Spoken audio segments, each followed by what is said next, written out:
Hello and welcome to the Adventures of the Windswift. My name is Guy and I'm joined by a full crew this week. Master Con has somehow recovered from his weird ailment, which apparently plagued him in real life as well, which was rather prophetic, I think. So just make sure that we don't come across any TPKs, please. Anyway, so everyone is with us today and our adventures can continue. So Dice of Destiny is going to tell us who is going to do the video recap very quickly. 1, 2, 3, 4, 5. That is the towel in the background and the sword from Master Tobias. I rolled a 5. You're 5 today. That dice hates me. God damn it. Loves you, not hate. Yeah, apparently. Right. So, very quickly. So, what happened last episode? Well, a lot and nothing, depending on how you look upon it. All we did was sob for Con and pray and send him his our praise or prayers, right? As you should.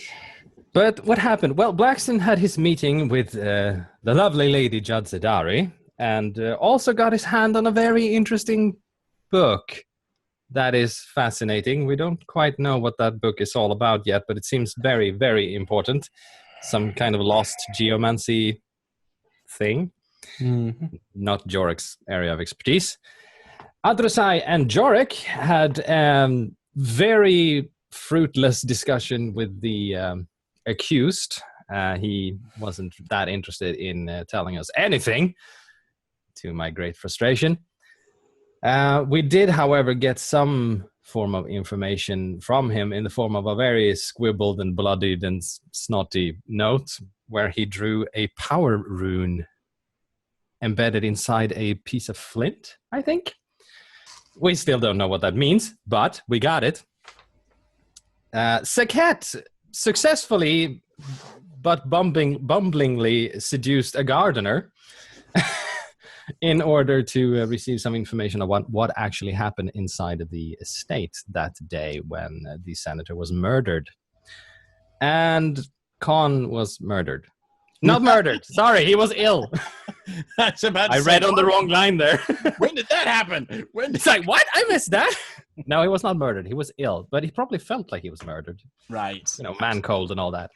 Absolutely. But yeah, that was it. I think. I don't think I missed anything important. It's pretty close. Otherwise, you can have a look at the review that Jenny wrote up. It's at the bottom of the video. So, why didn't I have that before? I mean, really? Because you take your own notes. All right, so we pick it up with our intrepid trio in the estate of the Crescent Moon, which is under the control now of Judzidari, who has recently inherited the estate from her deceased father. Blaxton has headed back to the town of Corsinii, where he hopes to meet up with a playwright who is supposed to be writing some rather interesting theatrical performance of some kind. And of course, Con now has recovered to find himself alone at the Dolendendium Hotel, which is where you were all bunkered down and staying at. Where I was heading as well. Correct. So I'm going to pick it up with Blaxton arriving at the Dolendendium Inn. So just a question here. My notes say the playwright is supposed to call it Dolobium. So very similar. Yes. Okay. Just name, yes. Dovlovium. I have it as Dovlovium. So that might. All right. Close enough. Yes. All right. So arriving at the tavern or inn, more like, and well, is it a little bit earlier? Like I'm not late yet. No, not yet. Not yet. All right. Then I would see how the doctor is self-medicating. You ate fluids. Drow mushrooms that didn't agree with you, Con, and that's kept you man down for the day. Purgatory, it was a rather explosive experience. You should have had one of those little animals to feed it the mushrooms first. Oh no. Yeah. Clearly our previous establishment's catering was not up to scratch at all. Perhaps Nevertheless, that was the drink. I expected the Drow to be able to manage a mushroom risotto without, dire consequences. Maybe it just wasn't meant for your tummy. I've eaten some things in my time. Well, Are you good? Or I think so. I think so. all Yes. right. So the following things happened at the estate. Yada yada yada. Kind of bringing you up to speed. Book. Indeed. And I say to him, yes, the book. I'm not sure. We don't have facts yet, of course, but I'm of the opinion that our dear Archon didn't reveal his cards to us. That certainly wouldn't be the first time. No, it is not. Anyway, my sneaking suspicion is that we were not sent here to get the halfling at all, but perhaps the goal was the book all along. Really? Who has it now? The crew that's still at the estate. Last I saw it, was it with Jorik or was it with Adru'sai? You gave it to me. All right. So last I saw it, Adru'sai couldn't get enough of trying to decipher the notes. I see. Magical tombs, not my fault. No, not mine either. Right. Well, if that's the case, So what end? to identify what it is all along, right now we have just very basic information about it. The assumption is that it is the book that was lost from the order after that it helped to erect the anchors. But there's still, we cannot know if this is the reason why we're here or not, at least why we're sent here, asked to help you. We weren't sent here, mind you, at all. It was just a favor, which I am more and more inclined to not go along with, Right. honestly. Oh, okay. What do you suggest we leave? Yes, actually I do. Cleaning up our business here, why we came here all along. I still have the original reason why we are here, and I kind of get the amulet out, the heirlooms, right, that we found so long ago, and bring back the book. Now here's a technical question, Guy. You said we can communicate with the Oracle. Yes. And the reason is that we could, if something would be afoot, basically make her activate our sign. But the sign can only be activated basically from headquarters, if I understand this correctly. Correct. So would we be able to communicate with the Oracle and through her to the switchboard, so to say, to get information and kind of verify this? The oracles are not capable of doing that kind of. Okay, that's what I feared, but I just wanted to double check, because if this is a possibility. Remember, for the oracles to have a communication, they effectively subsume themselves. Right. And Yeah. the person they're communicating with is Right, but I asked because the activation needs to come from the headquarters, so there needs to be some sort. I just wanted to make sure, because if we could double check, obviously this would be the way to go. That's all I want to know. So I would then say, well, I have the sneaking suspicion, yada yada yada, and then I think even if we were sent here to help the halfling, I think the book should take precedent anyway. And getting embroiled in Drow politics might be detrimental to to what the order wants to accomplish here, making foes with people like Vyx, like Nasri, and all the other senators we have been dealing with might not be such a smart idea after all. But this is something we would need to bring up with the whole entire captains anyway. And we're still, and if we want to continue, we don't have all the information we need anyway. Well, kind of a lot happened in 24 hours. Well, while you were on the stool, Yes. you Yeah. were busy as well. Good. Right. Where are they? They're still at the manor, are they? Okay. Yes.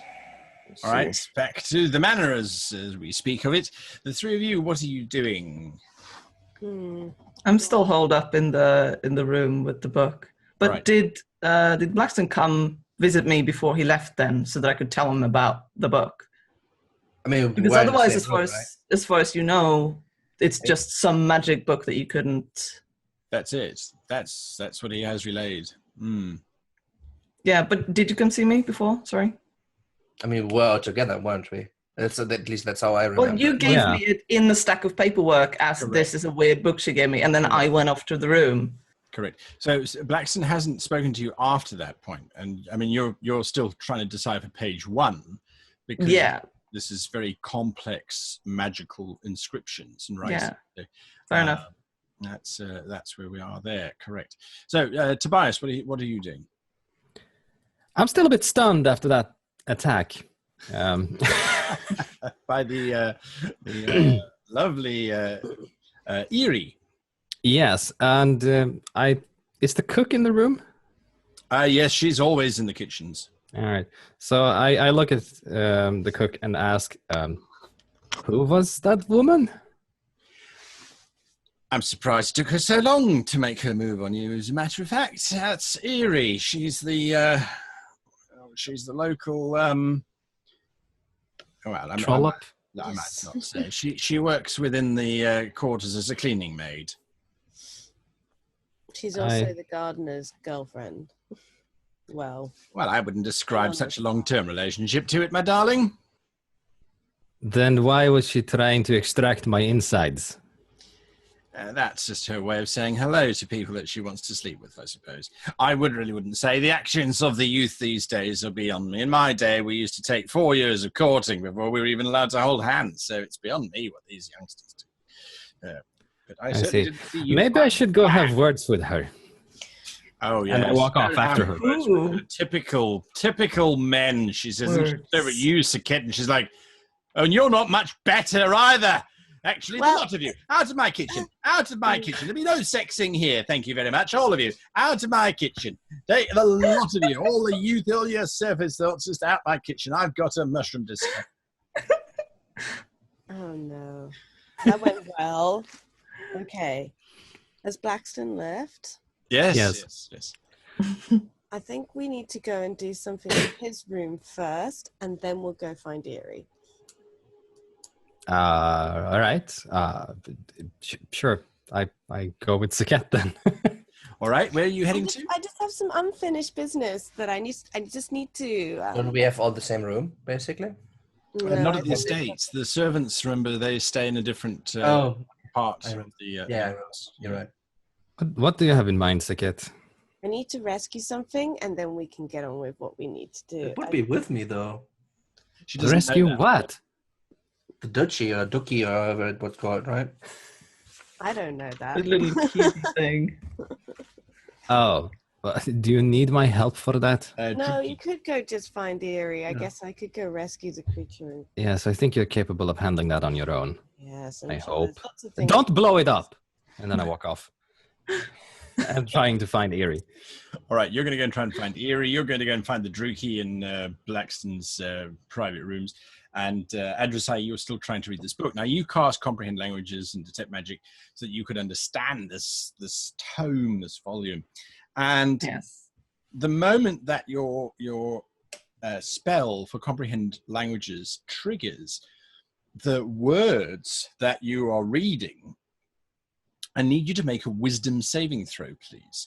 Because Oh, dear. you realize something very terrifying. Okay. Oh, God, sorry. I had to read all that. There's a 9 plus 5, 14. All right. You manage to stop yourself from throwing up because suddenly you're looking at this page and the next moment you feel as if you're being sucked into the page because you realize that this is a 3-dimensional piece of writing. So the only way to read it is to actually stand in the page and then to look around you and then you can read. So each page is possibly a library's worth of text. But you won't know until you've literally submerged yourself into this material and have started to look around.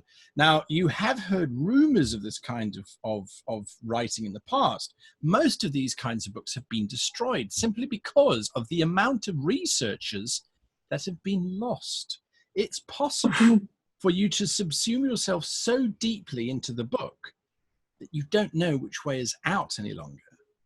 And so you get stuck within these pages. Oh, wow. So that's the threat that now faces you. Holy crap, this is an Adru'sai-shaped mousetrap. It is. Like, It really, really is. I'm going to just leave a note and just go, if I'm not here, I'm stuck in the book. Please help. And then I keep going. Wow. All right. You keep going. I am diving into this. Quite literally in this case. Oh, yes. All right. So that's what you're doing. I know it's a bad idea, but this is just too role-playing at this point. too good, right? All right. Yeah. So as you sink into the beginning pages, it's a tentative kind of stuff. You it's like when you approach the ocean to start swimming, is you step into the shallow water first, you sort of get your feet wet and you sort of, oh, it's not that bad. And then you sort of start to move a little bit further. And that's what happens with this is the index page, which is, well, even the cover page, is you step into it and you see displayed in front of you and just surrounding you is this list of names that just appear. And it's, give me a history check or an arcana check, please. All right. 18 for either. All right. These names that have contributed to this book, there are names here that you recognize as being the founding fathers of magic, of the ideas behind committing spells to pages. This book is thousands of years old, if these are the names of the contributors, let alone the sort of acknowledgements and that kind of thing. So it's really just this ancient space. Give me a perception check. All right. They are still here. Inside a book. That's so weird. 20. I mean, that's basically missed, isn't it? Right. Yeah. So as you're looking at these names, they're moving past you. You realize that you don't have to turn the pages of the book. You can just start to walk forward and look at the pages as you go. But what you also realize is that there's pages at your feet. And as you step forward, those pages shuffle around and change. As you step left, the chapters suddenly rearrange themselves to give you more information about where you step to. If you step backwards, and the chapters rearrange to give you more basic information. Oh God, no! It's the Wikipedia effect. Right, absolutely. Absolutely. You start to just get this embedded, just this outpouring of information and knowledge. And just from looking around, you stare out into this white space. It's almost like a creamy page-colored space that you're in. And you stare out into it, and you can see thousands of pages just clustering into little groups and then fluttering away and then reforming and then fluttering away and reforming. The stack of paper that Blaxton gave you, there is no ways that the number of pages in that equal the number of pages that you can see surrounding you. Yeah. No, I'm figured. All right. I think Adru'sai is just going to have to sit down and breathe for a while and just sort of take in the enormity of this thing, because just like the history behind it and just the weight of responsibility of having this thing. Right. But I think when they're in the pages, is it sort of that they're sitting their body is staring, zoning out, or are they physically gone? As far as they're concerned, they're there. Yeah. When you look down, you can see your hands and you can feel your feet and you can feel the pages underneath as you're walking. Yeah. So they don't know what their body is doing right now. All right. I'm just gonna have to keep going. Like, as a player, I know I should like back out and do this in a safe place, but I can't. I have to go on. I have to look for this teardrop with the lightning, the power symbol. All right, so that's what you're going to go and start looking for, right? Absolutely fine. Yes, but very carefully. Is there any way that I can make marks on the paper while I'm here as sort of breadcrumbs? Can I, like, make the mark? Just drawing on the ground where I'm standing? All right. As you pull out a pen, the entire space goes black. the void completely glows black around you. And the set of two very red eyes appear about 100 feet away from you. Oh, I carefully put the pen away. We'll come back to you. Tobias, you're wandering down the corridors of Lust and of the mansion, sorry, and you're looking for Eerie, which is not too difficult. She's humming a tune whilst busy scrubbing out what looks to be a bathing area. She's busy rinsing out the basins and things. She looks at you and she blushes slightly, and then she says, "Oh, you've come back for more, have you?" Well, no, actually, I would just like to have a little explanation as to your previous behavior. Oh, I was just trying to make Oxium jealous, that's all. Oh, I see. He went off and slept with that trollop Sagetti elf. Yeah. Can't have a Sagetti elf upstaging me. I see. All right. Well, glad I could be of help. So, who are you? I'm just Eerie. I'm just the maid. I clean up around the house. Ah. Yes. So you know a lot of gossip then? It's not. It's yes. Well, that's great. Do you have a minute? Because you see, my master, the trader, he likes to have this contest with his servants, where he tries to dig up something very, very interesting and meaty on the people he trades with. The Sagetti told us all about it. She told us that she was trying to get gossip. Oh, She's really got the juicy gossip. She really knows. She's got it. But if you could make but it work, you gotta know something more, right? Maybe. Yeah, I know for certain that my master was trading with this halfling, and he's now accused of the murder and everything. Do you know anything about that? That would be really juicy. Yeah, it would be, wouldn't it? But I don't see what I get out of it, really. Well, I sort of tingle my coin purse. I could always help. I think we could come to some kind of agreement. She says as she adjusts the cleft of her maid top, and you hear an equal clinking sound coming from the depths of her bosom. I'm always happy to accommodate a man such as yourself. I'm not sure what I'm digging for here, but okay, yes. Your own grave. I give her 10 gold and Oh, wow. ask her to spill the beans. Give me everything. All the juiciness. I'll take my dress off for that amount of money whilst I tell you the information if that's what you like. Telling will be fine. Don't worry. All right. Well, the only thing that she doesn't know is that Oxium didn't actually find the poison. Oh, really? No. Well, sort of not. Well, kind of not really. No. So what happened? Just between you and me and your 10 gold and your master,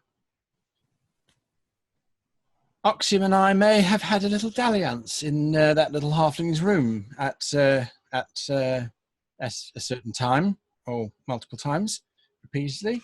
And, well, let's just say that when the master died, that snobbish little bastard of a butler sent everyone running in all different directions, and suddenly there were people banging on the door. So we had to come up with some kind of idea, didn't we, as to what we were doing in there. Yeah. Anyway, so I happen to have a little something that is used to make sure that there's no children. Let's put it that way. And I keep it in a vial. So they came in and I said, look, we found poison. And so then they took it as being the poison, which well, it won't do much to a man, but yeah. How did Oxian weasel his way into getting the money for that discovery, though? I mean, legally, it should have been you. Right? Well, no. You see, the thing is that Oxium's got better standing than I do. He's the gardener, I'm the maid. So we thought also if he hands over the glass vial, no one would suspect that it might be a lady's remedy. So it went that way. We split the money afterwards anyway. So I just said I was in there cleaning, and he happened to walk in and find the vial in the bag. I mean, it was so simple. The bag was right there on the floor anyway. I see. So you got something out of it at least. Very good. Oh yeah, absolutely. And well, yes. Very good. Very good. That's very useful information. Thank you. Well, I hope it's worth something, she says. And yeah, I might be able to trump my master for once. Sorry, did you say trump or jump? Trump. Oh, all right. No, that's fine, she says, and then she starts to undo the top of her dress. I'm just gonna leave now. But what? Oh! She slams the door behind you. All right, back to Blaxton and Con and the. Welcome to the adventures of Blue Balls. Right. All right. So yes, what do you? Or in this case, Blue Volvo. But yes. What are you doing in the city of the Drow? I presume we are going to regroup with the others at this stage. Well, yes, but there are certainly a few things that we need to do as well. I think everybody with us should, if we want to investigate these earthquake side, everybody probably has interest in that. But I'm waiting for a playwright, so that's something I need to do. And I would want to see if I can get a few audiences again. One with Vestasius again, and I would like to meet this Senator Nazari as well. So there are a few things that I would need to do in the city before tonight. I see. Well, if you want, you can help me with that. If you don't feel like it. Remember, you had your original, intent of heading down into the bowels of the Undercity. So you still wish to pursue the case? Well, as I said, might as well do the job while we're here. I don't want to make any decisions before I have spoken with the other captains about it. I think that would set a bad precedent. Precedents. Yeah. And at some point in this process, we can, if you want me to come with you when you return the heirlooms to the family, I'm happy to do that.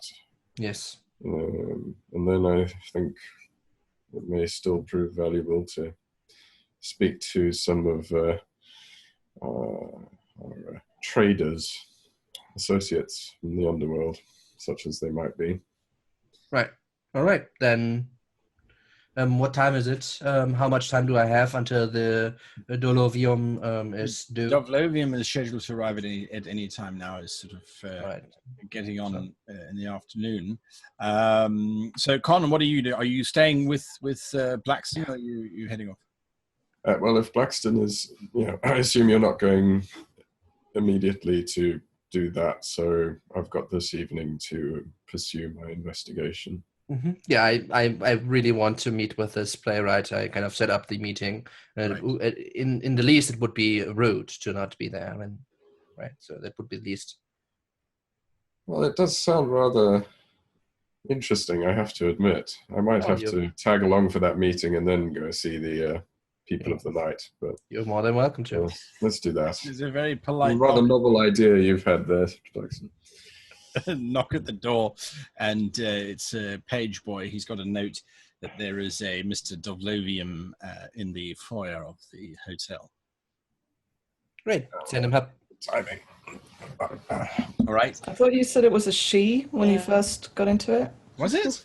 Yeah, I think you said her. Oh, she. Sorry, my apologies. There's a Miss Dov. Well, it elves. It's hard to tell sometimes. That's right. Oi! So, Dov. And I would say, tell the boy to bring up some refreshments as well. Okay. Absolutely. So, there's no mushroom risotto, thank you. Yes, absolutely. And the entire hotel staff are very glad that you're feeling better, sir. he says as he disappears off. Dovlovium strides into the room. She's wearing a very dramatic red cape and has a hat with a rather large yellow feather in it.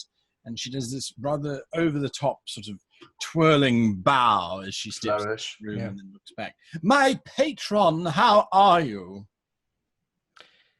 Much better now that you have arrived. And fantastic. I think that we have an excellent afternoon for a play, she says. And she slams her hat on the table and looks at it and then looks back at you. Wouldn't you say that it might rain later on this afternoon? I would be surprised if it would rain here, but maybe it would rain applause. You, sir, have the wit of a playwright, to be sure, she says, going over to the window. I wonder if you shouldn't wear the hat anyway. I think it might be your style. I grab the hat and kind of put it on my... As you grab it, there is a piece of paper that's been stuffed into the top of it, which, as you lift it up, you'd be able to read it. It's written in very bad, common handwriting. It's obviously an unpracticed hand. And it's... I wouldn't be able to read Drow. We've had a visitor. You know who she, capital S, is. Not safe to talk. Come to theatre. All right. So, to our work then.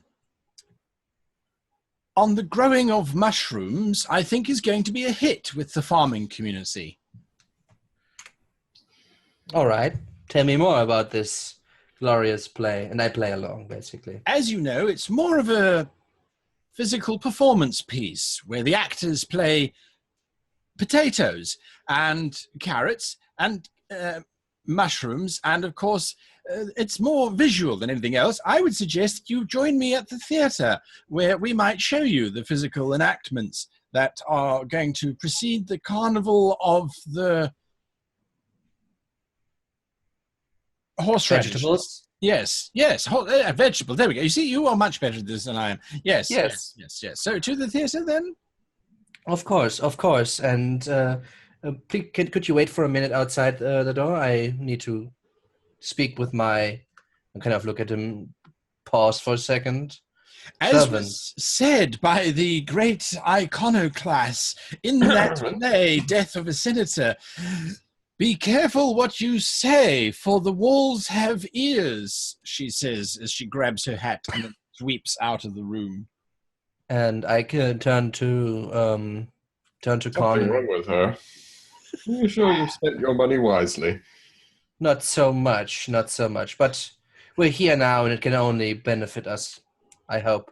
Anyway, if you want to visit the places you want to go to, if you find time, even though I think I would love to be with the Joviniuses, to give it to them personally, maybe you have more time to do this.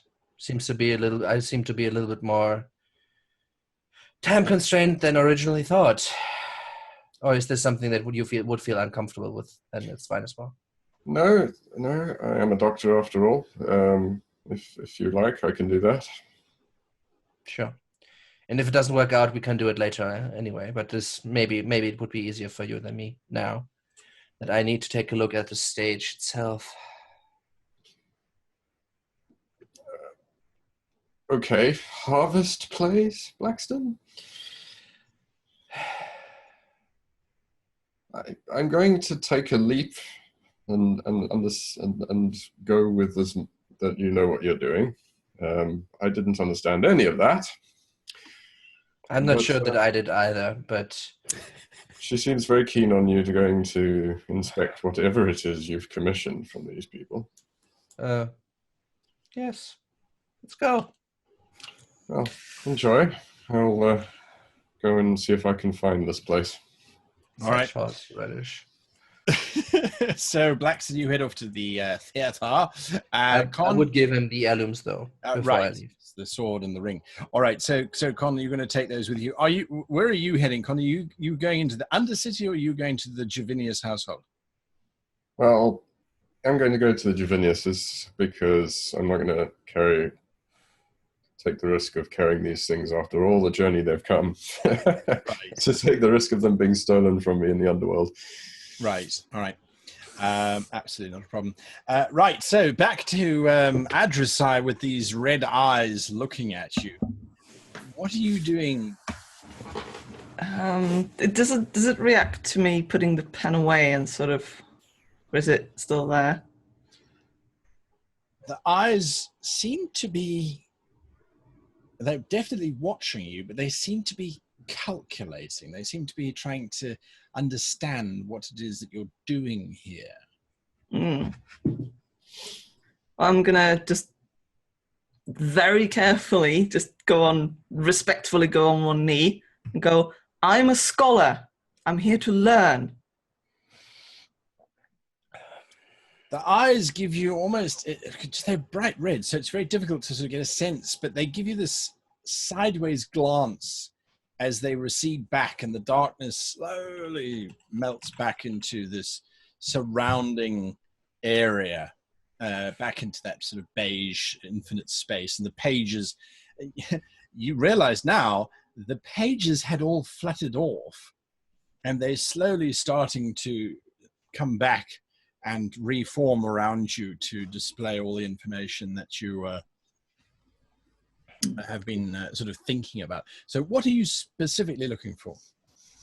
I am looking for the power symbol specifically. All right, so you're kind of focusing on the power symbol. You're sort of looking. As you step forward, there are about 12 pages that open out in front of you with this power symbol on. And some of the pages, as you look at them, they slowly rotate. And as they rotate, you can see the actual structure of this flint stone thing. It actually looks like it's been an old-fashioned round teardrop that was sort of chiseled from the stone. So it's actually got quite a rounded shape. You realize that the page is no longer flat.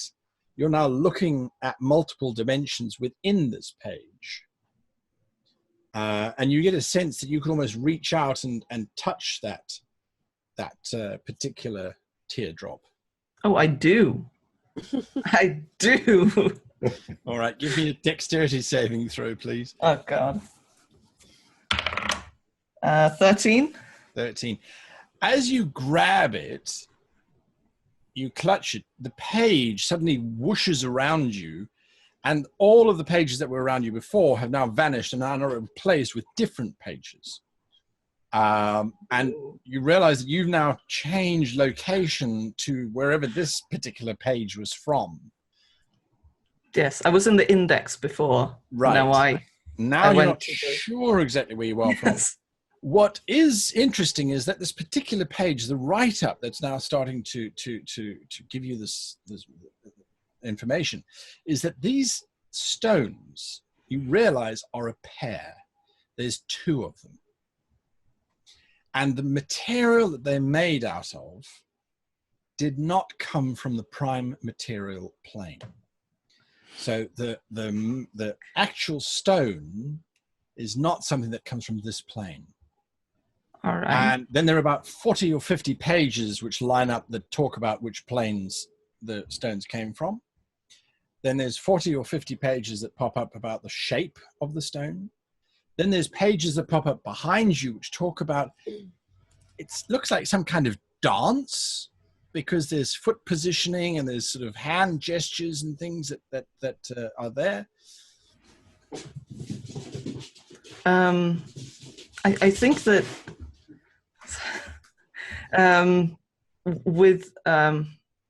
sorry, I'm going to go off on a bit of a tangent, but the Cathar is based on sort of vaguely sort of Indian stuff, and in that culture, a lot of things are dance, and dance is a very religious and a very sort of important practice with this very specific hand movements that mean specific things.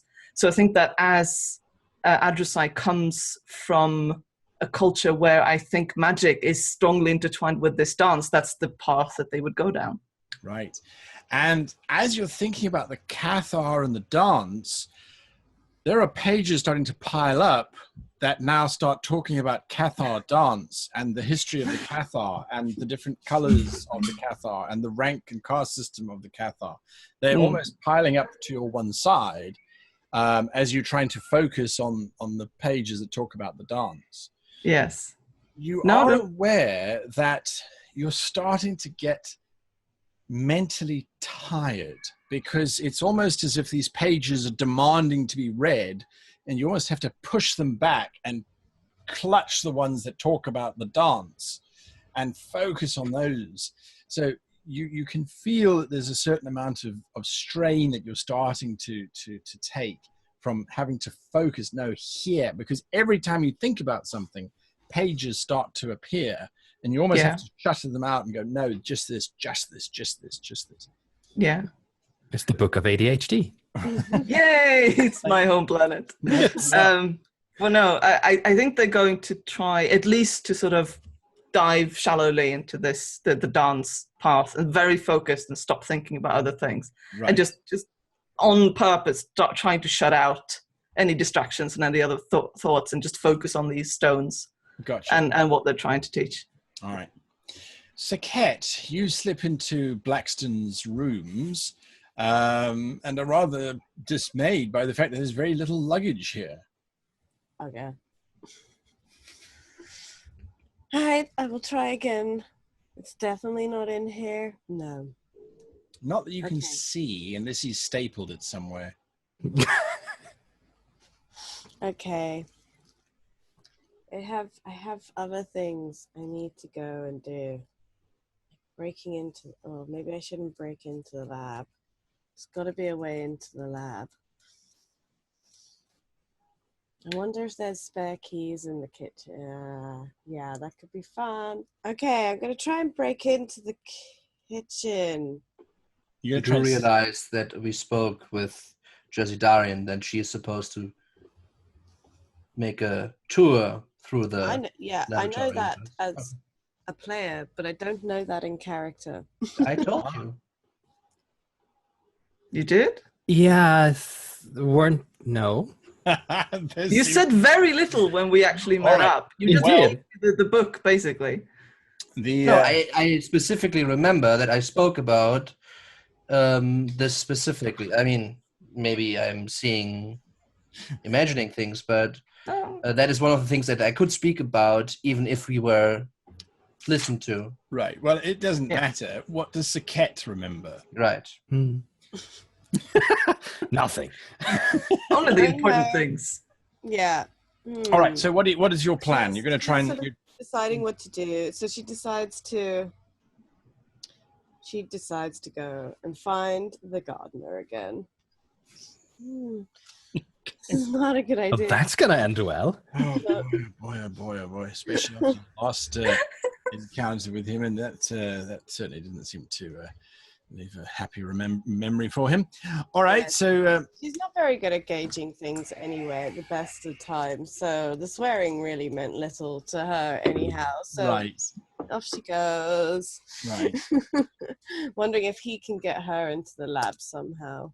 Well, as you're sort of wandering around the outside of the estate, assuming looking for him out in the gardens and that sort of thing, you do come across a very old Drow. He has very little hair left, and he's busy pruning a hedgerow and that sort of thing. He gives you a withering look. Yeah, if you're looking for Oxium, I think he's gone into the village. Oh. Nah, sorry. Okay, but it's not important. Actually, there's something else I really wanted to see. Am I allowed to use the boat on the lake? You're a guest of her ladyship, aren't you? Well, kind of, yeah. Yeah, that works, yeah. Then I don't think it matters very much what I say, does it? Okay, that's great. Well, if anyone's looking for me, I'm on the lake. Or I'm probably on the island in the lake. Just so long as you're not in the lake on the island, right? There's a lake on the island? It was probably something lost in translation. My common surface is not very good. It was meant to be a joke. Apparently it wasn't. Oh, a joke. Right. Okay. I've read about those. All right, so you make your way down to the crystal clear lake, and you can see all the way down to the bottom of it. It's almost like glass, and for a moment you wonder, is it actually water? Until very softly a leaf slowly lands onto the surface of it, where it creates this very small ripples in reality, and then slowly starts to submerge into this crystal-like surface. The boat is there. It's this rather fancy-shaped gondolier type thing, and it doesn't look too hard to operate. It looks like it's got a pole that you push on to propel yourself across to the island. The island is only about 100 foot from the quay. Cool. Well, she gets on the boat, sort of muttering, "Well, I've read one about these. Yeah, so it should be fine. In theory, you just pick this thing up and then you just push, right? Push. You just push. Give me a strength check, please, as you push off from the dock. Okay, that is not very good. Ready? 10. 10. Well, you lean on the pole and you push with all your might, and the boat moves very slowly forward, which is a good thing because you realize you sort of have to reposition yourself quite quickly before the pole gets stuck and left behind. So there's this sort of complicated little dance that you start to work out. But eventually the boat starts to drift forward and towards the island itself. Can you give me a perception check, please, as the boat starts to make its way across? Oh, well, that would be a grand total of 5. All right. The water is completely disturbed by this rippling. Mud is starting to well up from the surface of the lake as you push the pole in and pull it out and push it in and pull it out. And you slowly making your way across. Jorik, what are you doing? Well, with this new information in hand, I try and find anyone. Everyone is just running around everywhere. So I'm just looking for Adru'sai in this study. You run into the slave quarters, or the servants' quarters, as you like, and you see Adru'sai. She is face down on top of a pile of books. She's completely unmoved. Really? I walk up to Adru'sai and just shake him. All right, Adru'sai, as you are, you realize the dance is actually not a foot maneuvering dance as much as it's a positioning dance, specifically of the alignment of your body plus these stones in your hand. So the dance has these stones that you're supposed to be holding and moving around at the same time. And there are a dozen or so dances here, all fairly complicated, the effects of which are sort of detailed at the end, and they these big, long mathematical equations. It's very old school. Apparently that's funny. Because it's the same thing as it was by Doctor Strange. The warnings are at the end after the spell. Yeah. Oh, I see. Oh, no. Well, no, these are the outcomes. So thankfully it's basically the same thing, right? Well, I suppose, you do this, and then the world ends. Right. Yes, I suppose so, actually. So, yes, it's this long mathematical equation, and that is the answer. So the frustration here is that you would have to work this thing out to then figure out what the dance does. Oh, you say frustration. Well, glee, I suppose. But as you're looking at these numbers, suddenly the whole world starts to shake and shudder, and the numbers just spin, and all of the pages land around you in this catastrophic display of, it's like a collapse of a house of cards as everything just sort of shakes and shudders around you. And Suddenly, you're back in the room, and Jorik is busy shaking you awake. Jorik, what are you? Oh my God, Jorik, I have to tell you about this. This is the greatest thing I have ever. I didn't even know there were things this great.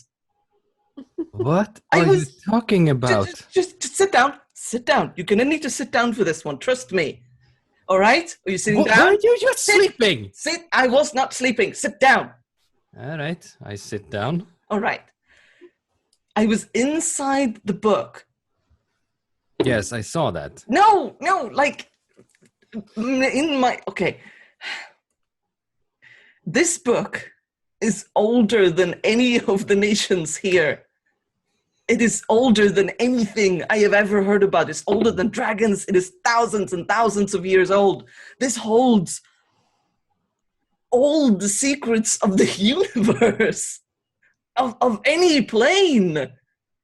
It talks about the you remember the stone that Athlen drew us in blood? The symbol? Yes. Yes. It's in there. These are stones of power, and there are ways of using them that I don't even know what they do yet because it's so complicated. Jorik, this is bigger than the Order. Both of you may make perception checks, if you please. Oh no.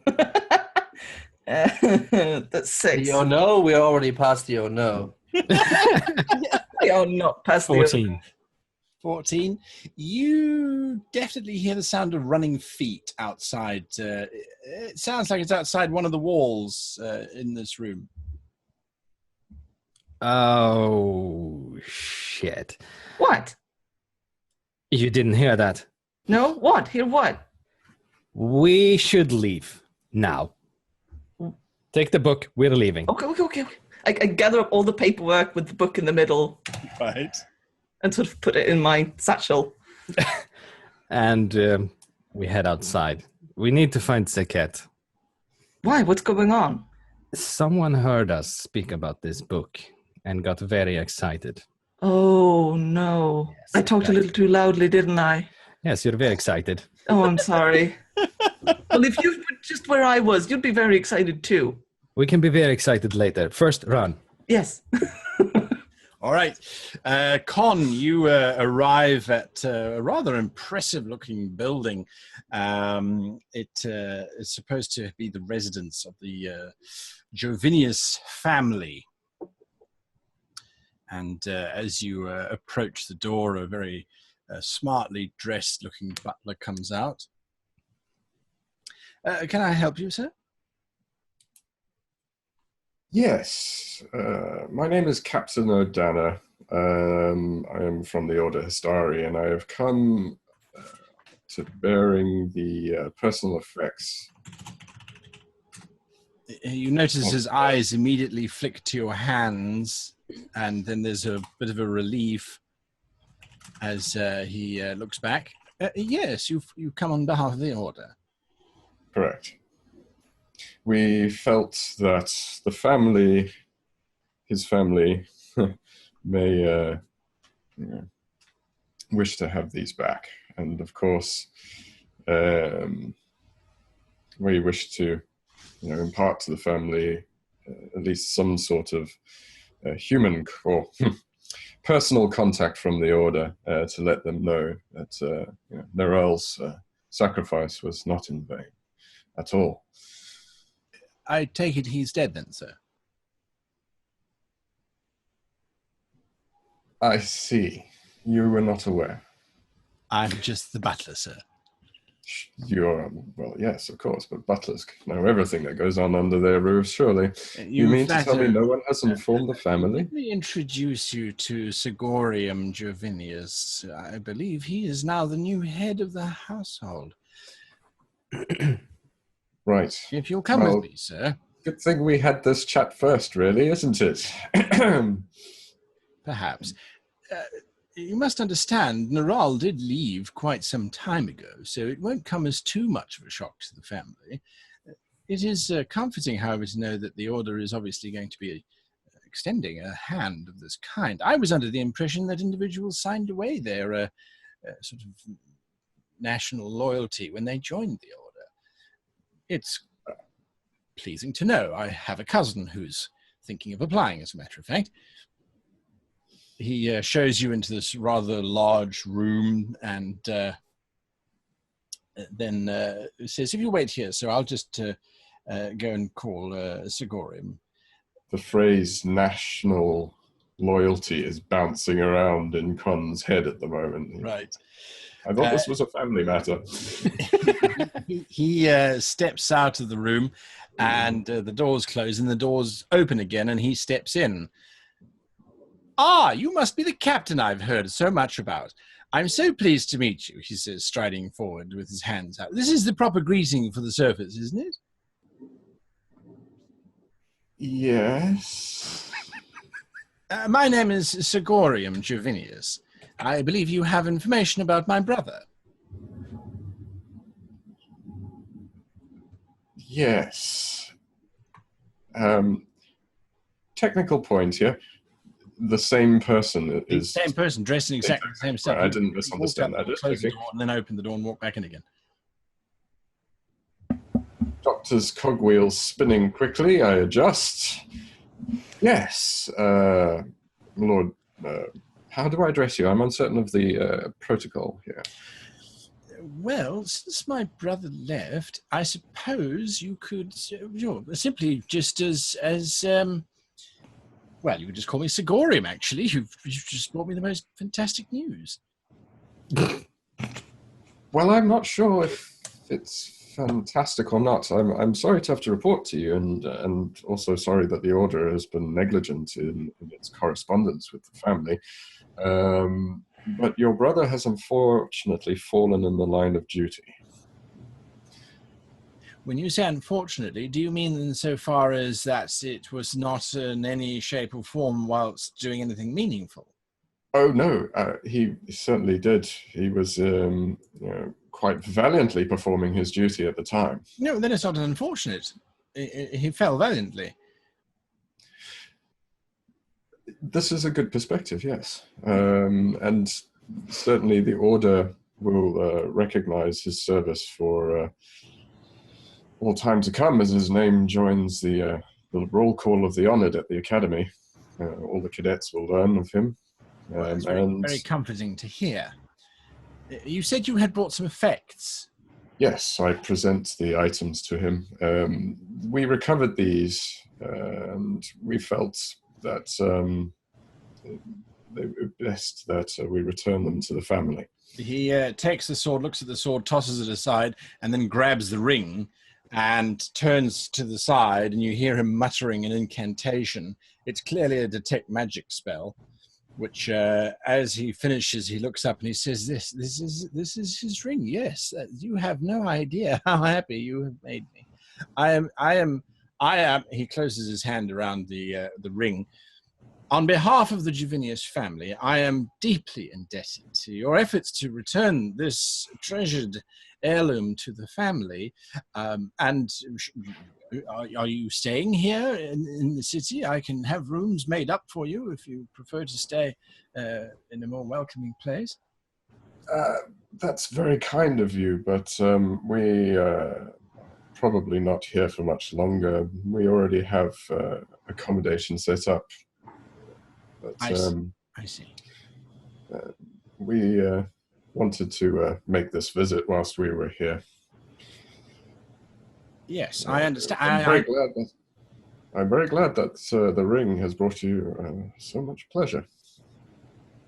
All I can say is you have no idea that the injustice that this ring will rectify by its mere presence as being returned to the Underdark. It is a matter of pride and honor amongst the Drow people, if you like, to have such relics. The sword, I suppose you want recompense or a reward, I suppose, would be in order. A tip, actually, I suppose. Yes, that's probably what you're wanting. He bends down, he picks up the sword. Don't you want to take the sword? I mean, it's not used to me down here. I can assure you that such a thing is not necessary. We agents of the story are not in the practice of accepting gratuities, but I understand, appreciate the thought. Right. Well, I suppose you must be a very busy man. And I'm about to be, yes, absolutely. Things have taken a rather interesting turn for the Jovinius family. You have no idea. You've kind of tickled my curiosity somewhat. May I inquire as to the significance of this? Well, you may have noticed that I'm not very good at disguises, so I have to pretend to be my own manservant. Well, good. I am somewhat relieved. I was under the impression that you might not be entirely in possession of your faculties. Oh, no, the Jovinius family, we have fallen on some hard times. There's a certain legitimacy that the Drow people seek, and without a family leader, no other houses really want to trade or negotiate. They feel that the contracts are not as binding as if they were spoken by the words of the family member. And although Jovinius had left for the Order quite some time ago, what he wasn't aware of is that the individual he left in charge, his wife, my sister, unfortunately died about 2 years ago, leaving the house in a bit of disarray, as a matter of fact. And as a result, this ring means I can legally claim the space and bring the house back up to what it used to be, which is quite fantastic. It'd be lovely to have servants again and reclaim our position. And just know that the Order will always have a friend in the Jovinius family, and what little we might be able to offer by way of support or anything along those lines, you merely have to ask. And although the name doesn't carry much weight at the moment, it will be rebuilt. If you come back in 100 years... Oh, Well, yes. If your I don't know how long your people live for. Not very long, Sadly, not that long, but you never know. Right, absolutely. There's always a first time, I suppose. Anyway, if your relatives, your generational relatives, come by in about 100 years' time, you will see Jovinius back at the top of the heap of the middle merchant class. I'm sure you'll, with drives such as yours, you'll ascend the ranks far more swiftly than that. And I'm very pleased to have been able to assist you. Little did we know, having brought these heirlooms along on our journeys until we managed to get this opportunity to return them to you, that they would have such insignificance. And, well, that's quite satisfying, really, in a world of frustrations, isn't it? Oh, you have no idea, absolutely. I'm afraid I must press on with my business. It's been an absolute pleasure. However. Absolutely. I mustn't keep you any longer. You've already detoured yourself to come and bring us this most excellent of news. And like I said, if you need any help, just call on old Zagorim. I'll be here. Indeed. Should you rise as swiftly as I suspect you might, I hope that you'll look kindly on the crew of the Windswift. Oh, you have absolutely no doubt about that, sir. Never our eyes in the future. Absolutely none. I'll call for the butler, he says, and he goes over to a rope which... No, really, I'm sure I can show myself out. Oh, I wouldn't have it. I wouldn't have someone in the Jovinius family shown to the door without proper decorum. So he steps out of the room, closes the doors, he steps back in again. Sir's departing, is he? Yes, thank you. And he then takes you to the front door, which he then opens. And says, farewell, sir. I'm so glad you brought such wonderful news to the family. Do send our compliments to the rest of the crew of the Windswift, I think it was. Correct, yes. I certainly shall. And good luck. Thank you, sir, he says, and then closes the door. Goodness me. Right. Blaxton, you arrive at the theatre, and there are a few lights on, sort of these large candle mirror type of devices. You think that there's some gnomish green fire at the heart of them to create such illumination. And Dovlovium is on the stage, and she sees you. My fantastic Patreon of the arts. Would you join me here on the stage if you'd be so very kind? Sure. as you get onto the stage, you see that there are these glyphs that have been carved into the woodwork. And she does this rather interesting dance, which you realize is actually casting a spell, but not a verbal one. As she taps across the stage, these glyphs light up, and suddenly the sound from around you just starts to drift away. And after a while, she stops dancing and she says, "Oh, all right, well, we can speak freely here. I'm glad that you picked up my note. I wasn't sure." It's a magnificent head. Indeed it is. Well, it's actually just a stage proper, I confess. Now, the reason for my note. We had a visit from the Ministry of Intelligence. It seems that someone got wind of the fact that you've been talking to our people. And right. I was expecting that. Right. Well, they, rather in their own unique way, tried to find out what we were working on. Hence the song and dance about agriculture. I thought that might fit with what your purpose was down here. I wasn't sure exactly what sort of merchant you were, so I had to improvise, But in that you did very well, I might add. Yes. Now, what can I do for you? How can we take this forward? So, my goal is to stage a play within the next few days, as time is somewhat of the essence. And the goal is to tell a tale of a dwarvish plot to reconquer the lands of the Drow. All right. And information brought from actually the Senator Vistasius,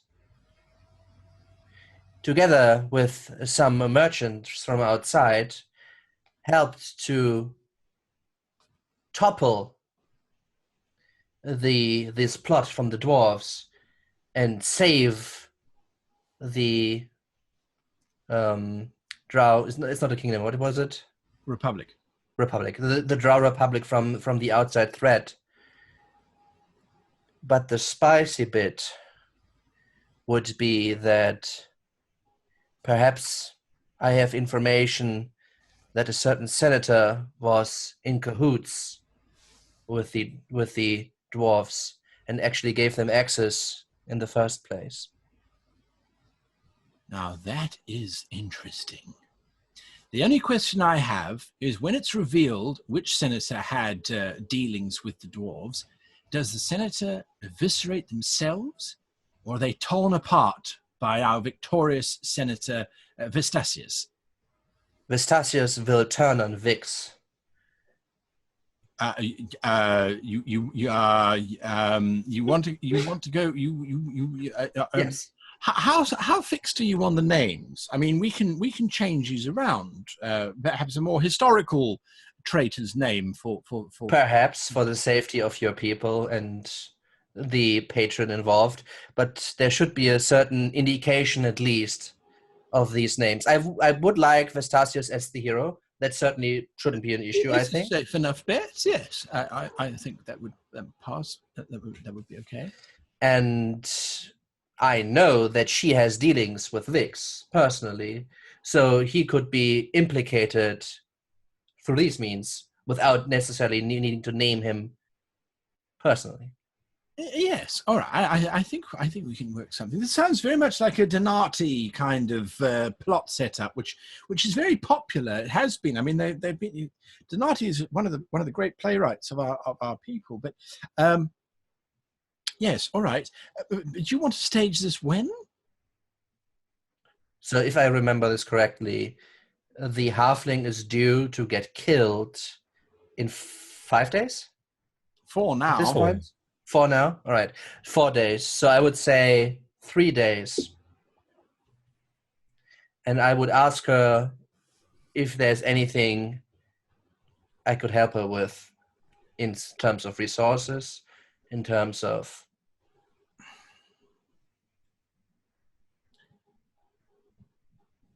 The actors are going to need to learn their lines. That means that I have to write this tonight. So if you want to give me a free hand, I can write it and give it to them tomorrow morning. But then we can't make very many changes. Maybe a word or two here or there. I'm sure that the actors are capable enough to. It's probably going to cost you around, to the math, probably around about 200 gold pieces. Now, you realize that Senator Vistasius will be highly happy about this thing, and this would bring your troop a certain amount of prestige. So I think 170 gold pieces would be sufficient. Would this be workable? If I double up some of the actors to represent the Senate, yes, I think we can make that work. Very well. How many runs do you want? 2. Matinee and then evening? What she said, afternoon and evening? Is that what I heard? Yeah. I say, yes, that sounds perfect. Right, 3 days. All right, I think we can do it. If you don't mind me asking, why are you trying to get on Senator Vistasius' good side? I have some greater plans of trading, and, well, she can pull certain strings that would help me with, how did she say? Red tape. Ah, yes, I suppose I should have known it wasn't. Yes, all right, good. Okay, well, absolutely. So we'll have this written up for you as soon as we possibly can, and the first performance will basically be on the morning of the first performance. If you want to join us and have some input, I suppose. Yes, of course. Right. If you'll excuse me, then I need to go and get writing. Absolutely. Good luck. Thank you. Yes. Right. What's the English impression for like the actors usually are like a little bit like superstitious, so you break a leg. Break a leg. So Yeah. then break a leg. I just had the German expression in my mind. Just Hals- und Beinbruch, which is basically the same thing. Right. Which means break your neck and your leg. So we are very precise. Absolutely. Thorough. The origin of that is even more horrific. All right, so Scottish play, right? We go to Saket, who very shakily and very slowly bumps into the island in the middle of the lake that houses the large mausoleum. What are you doing? So I have a sort of last look around to check the shoreline. Is anyone following me? Is anyone watching me? Doesn't look like there's anyone following you, but when you look around, there is an entire plantation of trees that are busy bearing fruit that people could be in. There's all those caves around and the cliff faces. There could be people watching. There's the villa just on the other side of the lake. So there are so many places that people could be watching you from, but you don't see anyone specifically standing gawking. Okay, cool. All right, so I'm going to try and make my way towards the mausoleum. Right. It's a very cold place. You get this very calm sense as well.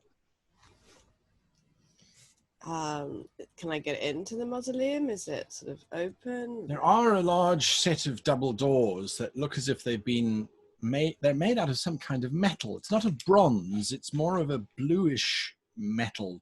You're not familiar with it. But when you place your hand upon it, it swings fairly freely, but with a bit of a grating noise as it opens up. The space inside is fairly simple. There's a very short corridor or atrium, if you like, that looks out over a central circular space. And in the middle of that space, there is a stone dais, and upon that, there is this very ornately carved sarcophagus, covered in different designs of individuals fighting and deeds being done and that sort of thing. Huh. Cool. I go up and have a look at the sarcophagus and like look at all the pictures around it. And is it a new sarcophagus? Yes, freshly carved by the looks of things, the way that it's been handled. Give me an investigate check if you don't mind. 9. I'm doing really badly on the rolls today. Oh yes. 9, and that's Yes. annoying because she really wants to open. So at some point you're sort of looking at the sarcophagus and you realize that you're actually lying on top of it rather dramatically. And for a moment there's a temptation to sort of lie there like the dead itself. Then you realize no, that might be a bit inappropriate given where you are. But yes, it's drow carvings, there's shapes and forms, and it's just all just a jumble really. Are you going to try and open the sarcophagus? Oh yeah, she needs to look inside. All right. There are 4 screws at one at the top, and then 2 at the bottom on either side that you need to undo, which I assume you do. Yes, she All right. undone. Yeah. Right. They're not very rigid in place. So you unscrew those, and then you pop the top. Yep. Absolutely. Her curiosity is taken over here. Right. So this is the episode of we bad bury decisions. them? I mean, like there could be jewelry in there, really interesting stuff. What else do they do to their bodies? I mean, we stick them out in the sand and wait for them to go really dry. What do they do down here? You do stick them out in the sand, wait for them to go very dry. If they're commoners, the more important ones get, giant temples that are filled with all sorts of wonderful things to prevent people from doing exactly what you're doing. As you open up the top of the sarcophagus. Please give me a dexterity saving throw. Oh no. Oh, 15. Please be good. Hey, finally something works.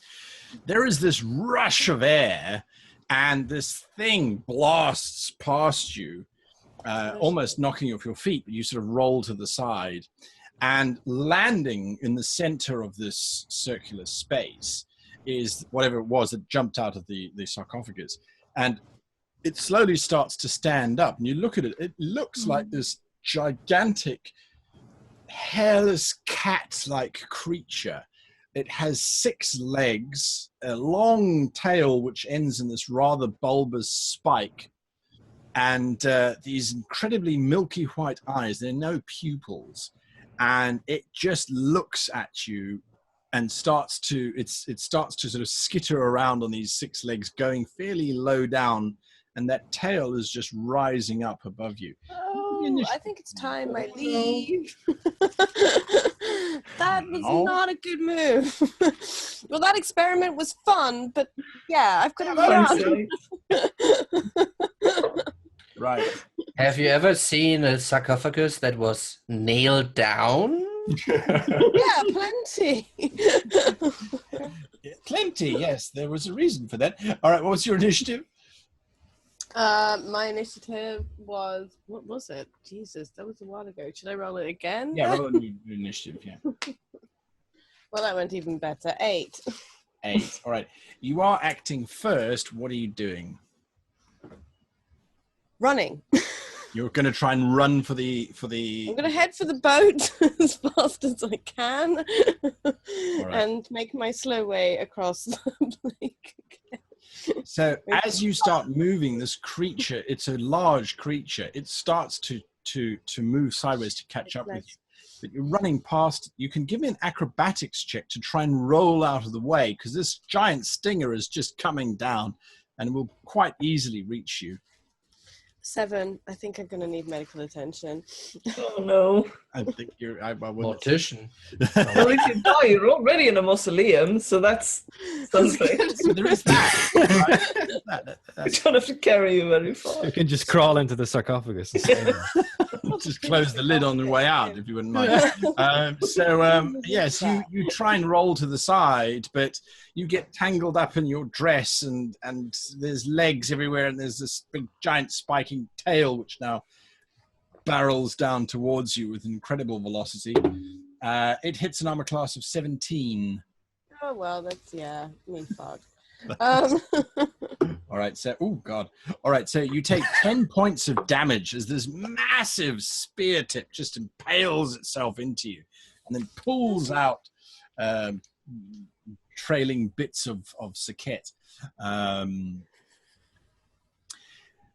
I then need you to please give me a Constitution saving throw. Oh no. oh Jesus, it's gonna be poisoned. Who is this Jesus you're talking about? It's a good thing you're an elf. Constitution is really their thing. Okay. Yeah. Resistance is to Normally poison is, too. but I got 11, so. 11. Mhm. All right. So this burning sensation now joins the whole sensation that you have in your side, and And I didn't tell anyone where I was going. no, not a You made Actually, sure you that did. you were You told the gardener. sure to Yeah, not be you watched too. Let's One hope very- they find the gun. right. So you suddenly realize that what's happened is your vision has started to cloud over, and where you could see for easily 100 foot, it now feels as if you're in a space of about 40 foot. And shadows are much, much, much darker. And yes, that's where we are. So back to the top of the round, what are you doing? You now can't see where the door is.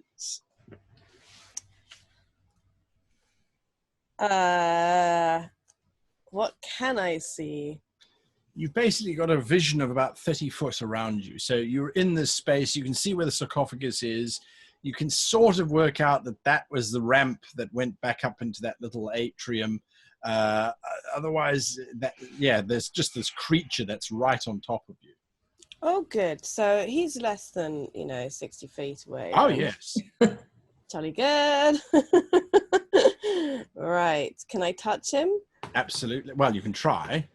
This is where we come out of the estate and we see the mausoleum just go. There's a mushroom cloud. In the middle of the That's where she is. of the lake. Oh, Right. okay. Actually, no. I'm going to start with poison spray. So if the creature could do a Constitution saving throw, Mm-hmm. and then I will check that I picked up the right. Its Constitution saving throw is 13. Great. Not It enough. can take 13. Mhm. I think that means it's succeeded, doesn't it? My armor class is 11. No, it's you say your DC. Yeah, it's your Your spell DC. It's 8 Ah. plus proficiency plus You're cast. right. I'm sorry. So in your case, charisma Charisma. modifier. Yeah. Ah. I think he hits. Or Yeah. No. Yeah. What's your charisma Okay. modifier? It's +2.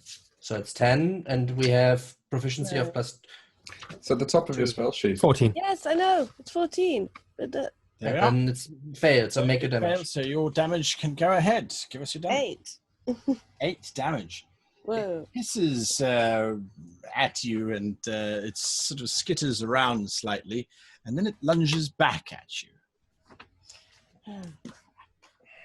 Right. Can I do another? So where are you trying to head to? You do have a movement still.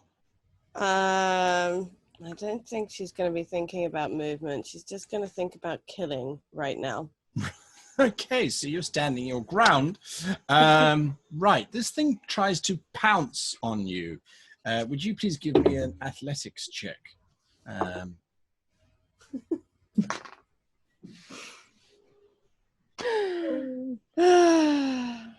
That's not a good face. No. 5.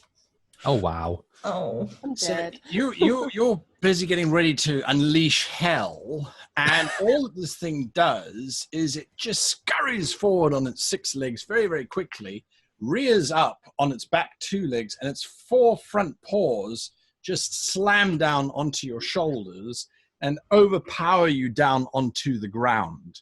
Ow. At which point it then starts to heave and huck, Oh. And- Uh-oh. sort of shudder and convulse as it gets ready to to spit a hairball at you. Oh no. Okay. Here comes the bile. It's a natural 1, so that's a problem. That's just a normal miss. So as this thing spits If she's out, prone, right? Absolutely. I'm not going to kill her. I'm not going to kill her because mechanics would be involved. No, but as this this thing spits out at you,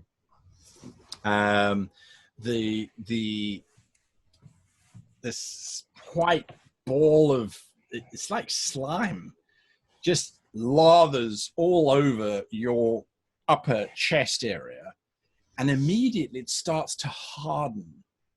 Ew. Ooh. This is not good. I'm stuck. That's what's happening. Back to Jorik and to Adru'sai. Well, I'm dragging Adru'sai behind me with very hasty steps. We're not running. We're just looking like we're in a hurry. Yes. And we're trying to find a way out. I'm going along purposefully. Right. Well, out is not difficult. You know exactly where the kitchens are. Yeah. And as we pass through the kitchen, not stopping, it's like, did you see the Sajet? To the cook. All you hear is 12 dozen mushrooms. That's what I've got to do on my own. Thank you very much. Because where's the maid? Oh, we don't know where the maid is, do we? Look, I'll come back and help. I'll come back and help you in a minute. Just please tell us where our friend is. Oh, like I've I'll heard come that back and one. I'll help you afterwards. You went out that door after your gardener friend. She's probably in amongst the rose bushes being deflowered. Thank you. Thank Very you. good, thank you. Love you. Thank you. Yep, no, whatever. We go out. Right. So you burst out into the garden areas, and you frantically Can we see her? looking around. There is no sign of her whatsoever. I mutter a long line of curses. It's like, do I see anyone? Anyone can ask. There is this old Drow busy snipping away at some roses. He's rather decimated what was once a fairly good-looking rose bush. It's now quite hacked back. He doesn't seem to care too much about trying to give it any sort of shape. I walk up to me. Yeah, you, Sajeti elf. Seen her? We're in a hurry. Oh. Well, sorry for keeping you up, sir. Only on account of my age and being a lowly drow who can be commanded around.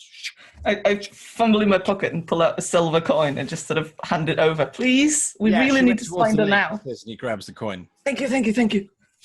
I pick up a fallen rose as I walk past. Right, because there's plenty of them. I glare at him before we walk away and I say, You catch more flies good with for honey. you, I have a very nice companion because I was about to stab Just you. come on. He's very mean. Just ignore him. All right. So when you look out over at the lake, it's the lake. There's The boat is on the other side. lake and against the island, and that's it. There's no sign of Saket. Yeah. What is she doing on the island? And I look behind me. Are we being followed?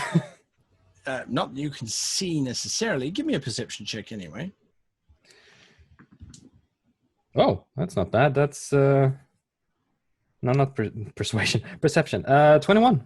21. Looking behind you, the gardener is still sort of hacking to death the next rose bush that is moved onto. He doesn't seem to be paying you any attention whatsoever. But aside from that, there really isn't much going on. Okay, good. We have some time. So she's on the island. What's she doing on the island? I don't know. Probably investigating. What? But that's what we heard her do. Yes, but what? Is there another boat? There is only one, and it's currently on the island. Oh, God, I figured. Did I miss something in our discussions? Why is she on the island? What is on the island?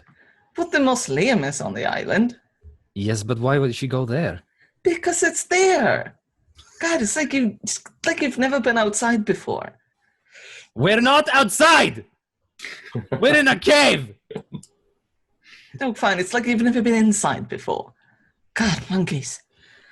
I sort of walk along the edge of the lake, sort of see if I can sort of see inside the mausoleum from. I know it's far away, but sort of see if something's going on in It's there. only 100 foot from shore, so it's not too difficult to see. You can see that the main door is slightly ajar, but aside from that, doesn't seem to be any kind of disturbances whatsoever. And the lake is so clear, it almost looks like it's a pane of glass that you might just be able to walk over if you were so inclined. Is this even water? I touch it. It ripples out in all different directions, and the illusion is immediately shattered. And it is definitely water. Just How far is it to the mausoleum? 100 feet. 100 feet. 100 feet. This is it's probably not going to work like this, but would Ray of Frost freeze the water enough to walk on? You don't think so. No. It might freeze a patch, but it won't be stable. It would be like creating an ice cube and trying to step the ice cube. Yeah, bad idea generally. Mm. And I have bad memories of jump spells, so please no. No, you don't. You don't actually. Yeah. You just have an unexplained. Right. Unexplained. No. Nope. Right. I could swim, I guess. Are you wearing armor? No. No. Because guess, I could swim. but I definitely am not swimming, considering all the papers in my bag. I know. And you're a I cat. That too. I look around me again just to check there's no one there, and then I cup my hands and Saket! All right. Insurgetti. Insurgetti. Even though it's their name, but you know. Insurgetti. I shout, Saket! That's right. It's a guttural G. Saket. Con, you have left the house of the mad. Or at least the desperate, I suppose. Where are you heading now? For the red light district. You're heading to the Undercity. Work done. Of the Undercity. Work done. I've been sick. Time to relax. Time to recover. All right. It takes you a few minutes to sort of locate how to get into the Undercity. And the best way that you found is to basically follow the drow that look to be a little bit more downtrodden, the more common-looking drow who are not wearing as ostentatious clothing as everybody else. And you see every now and again a stairwell, which initially appears to sort of just go down to a basement. But you realize that because of the curve, they're all spirals. Because of the curve, as you come around the curve, there's actually another curve going down and further on. So you start to head down one of these. Would you please give me a Constitution saving throw as you get down past the first basement level? Bloody hell, nobody told me it was going to be dangerous down here. That way. Actually, I think there were several people who said it was dangerous to go down there. Oh, danger's a relative thing. Civilians' danger and con danger. That would be 20. All right. As you clear the landing level of the basement, you step down some steps and you sort of step out from underneath. And you suddenly realize that you are about 120 foot suspended on this single spiral staircase over the city below you. And it's a very rickety kind of structure. And you can see just dozens of these things stretching from the above city down into the undercity. And there are these great big black clouds of smog and smoke that have clustered up on the bottom side of the city. And the Drow city that is below you is not the white spires and crystal palaces of the nobles, but is blackened rock that looks, even from here, to have this patina of cooking oil that's ettled over the top of the whole thing. And there's this rank smell of old fat that just is recycled and reboiled and with whatever is in it as you're descending.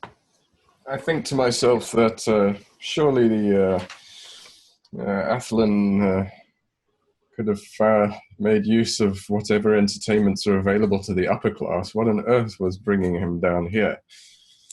Right. As you continue your sort of way down, eventually you get to the upper ground floor, and it's as if you stepped into a different world. This is narrow streets. The tiefling cabal cities are more accommodating than these. Packed full of people. There's market stalls and market stalls. You have to turn sideways to fit through some of these spaces. If there were pickpockets in operation, you wouldn't know. You're bumping into a stall and then you're sort of stepping around somebody, and there's lots of sort of shuffling going on. There's this bizarre kind of politeness that as you step around a corner and someone else is sort of coming your way, they step sideways and sort of smear themselves against the wall as you slide past them in this throng of people moving around. Nobody gives you a second glance, and you see down here there are a lot more surface dwellers, but covered. Some have painted their faces black. Some you think their faces have just become black because they've been down in this smoky, grimy space. The amount of open flames that are busy boiling pots filled with, you hope it's a crab type of creature, because they're these legs that sort of stick out of the pot as it boils and bubbles away, and then there's sort of mushrooms grilling on open flames and things. It's very, very, very, very claustrophobic in a way. And when you look up, all you see is this black cloud, and every now and again a very dirty white underspire sort of sticking out from the great happiness that is the above. What are you doing? I think I'm going to have to start writing a travel log at this rate. And try not to get too distracted by the sociological interests available to such an exploration. And I'm wondering, looking for the sort of entertainments that he would look like what it was described to me in terms of Athlen's predilection for visiting the ladies down here. All right. You start to make your way and start to ask questions. People answer. They're not totally unfriendly, but they're very curt. They're very short in their answer. If they know, they go that way. If they don't know, they go, I don't know. I simply say I'm looking for a business associate, and I'm told he's quite a regular to some of the entertainment establishments down here. Right. Would you know what that might be? Give me a persuasion check, please, as you try to whittle information out of this sort of dung pile. Clearly not feeling my best at the moment. That's a 6. Right. So you get turned around quite a few times by people sort of pointing in the wrong direction and that direction, that way. Getting the tourist treatment. Pretty much getting the tourist treatment, until you realize that the best way to get information is just to sort of blend in. Which is not too difficult, because you bumped into some very large, you realize they're orcs, but they're wearing these large black cloaks, which you are bumped into and sort of roll over, if you like. You just roll over these things. And when you come away, you realize you've got covered in the sort of black sludge that was on these coats. So that's what you sort of look up and you realize you probably got half of it smeared across your face. It certainly smells like it, and you've got this. You rub it and you go, yes, you've been coated in this sludge. But once that happened, you start to ask questions, and people start to treat you pretty much like everybody else. So after about 20 minutes or so, you find yourself at this rather dodgy looking place that happens to be called the Pink Dragon. That's an interesting euphemism. I spend some time looking bemused at the sign, a few heartbeats. Right. Really?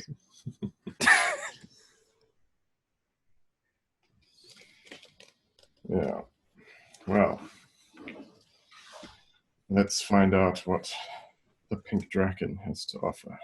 All right, you step inside it and immediately wish that you hadn't, because they've decided that the only way to make it smell nice is to overpower the aroma of all the oils and things.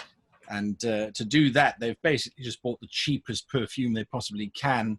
And by the smell of it, it's possibly by the gallon that they have been purchasing. And they just sort of poured it and sloshed it all over the floor, which is covered in this sort of wheat straw-like substance, which has then been coated with this perfume. And you can see there's sconces all over the place with these blocks of this sort of milky white substance, which is slowly dissolving and giving off again this strong scent of some very cheap sort of, probably described as peach blossom on the summer wind. Yes, if the peach trees had all died and rotted away and the summer wind was the nuclear holocaust. So that's the sort of the overpowering scent that you get. And it's at that point that a halfling walks up to you and says, "Oh, it's your first time here, is it?" It shows, does it? Yes, it does. I assume at some point my nasal sensory organs will give up and this will be less traumatic. Are you just staying for a few nights, or are you here to work? I'm not here to work. Well, I am on business, but I'm not here to work. No. And then your nasal passages, as you so delicately put it, will be clogged up and will thank you once you've left. Wonderful. Now, what can I help you with, since you're here on pleasure, because you're not here to work? Well, an associate recommends you very highly. So... I see. And what would this associate's name be, if I'm going to give you a discount? I'm not sure if I've got the right place or not. His description was rather haphazard.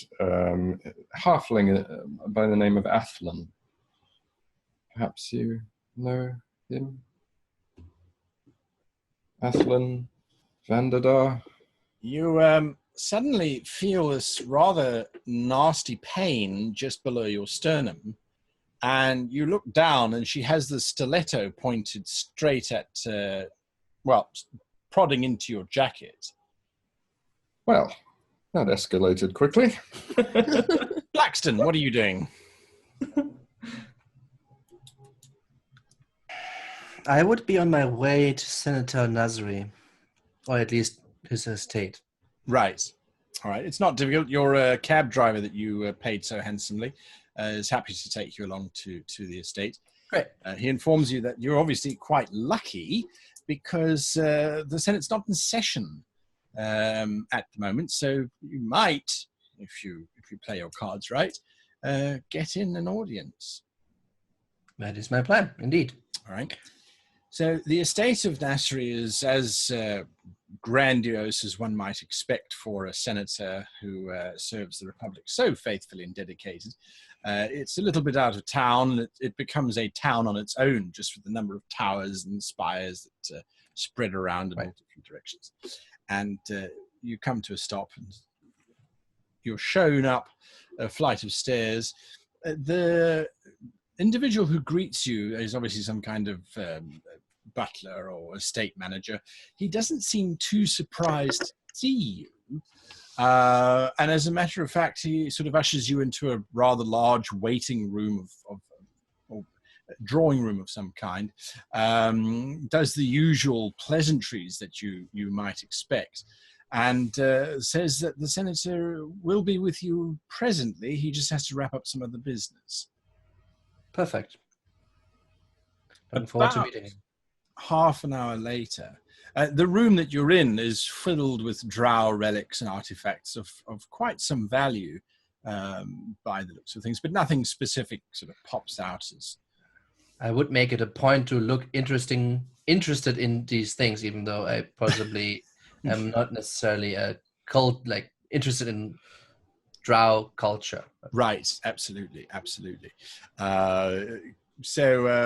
Yes, half an hour later, the doors open, and this rather portly-looking senator comes in with a rather amused expression on his face.